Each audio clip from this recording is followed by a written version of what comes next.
Prince Harry has been branded vindictive in a fiery Twitter post by royal commentator Angela Levin.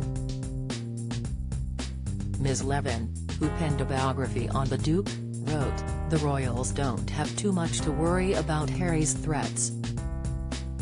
He can hardly be more vindictive, but few will believe his lies. Harry's the one who should be ashamed of himself and apologize. He says he feels more at home in the USA, so stay put."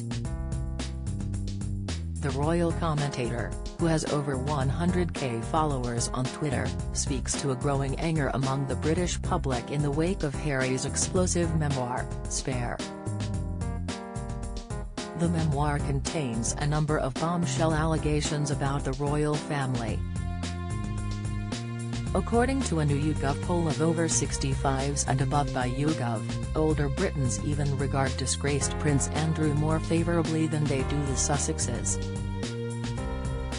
It found that while 60% of the 454 over 65s have a very negative view of Prince Andrew, that rises to 69% for Meghan and 73% for Harry.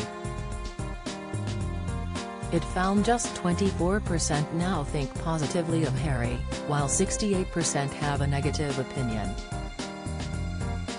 Prince Harry told he is missing the point after being handed working royal privilege. It gives Harry the lowest ever rating on YouGov's royal favourability tracker, having dropped to -44 from -38 last week, which was a previous record low. The decision to release his tell-all memoir is also being met with growing cynicism. 1 in 5 Britons, 21%, believe the main motivation behind Spare's release is for the prince to tell his side of the story, according to YouGov's survey, but around twice as many, 41%, believe it's to make money. US sentiment against the Sussexes is less clear-cut. Polling by Newsweek in December suggested Americans feel more positively about the couple than their British counterparts. Hollywood has had enough of toxic Harry and Meghan, latest female cop fired after performing wild sex romps on duty, report man found alive after 2 days at bottom of sea, Insight.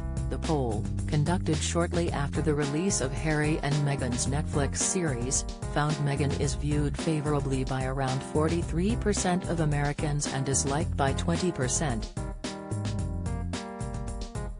This contrasted with a separate YouGov poll at the time which found that just 28% of Britons hold positive views about her, and 60% negative.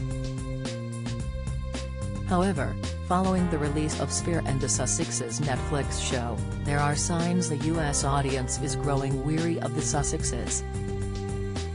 "I am so sorry that one of my countrywomen has dragged your royal family into all this drama," one woman recently said to a British writer about Meghan Markle as she made her way out of a coffee shop.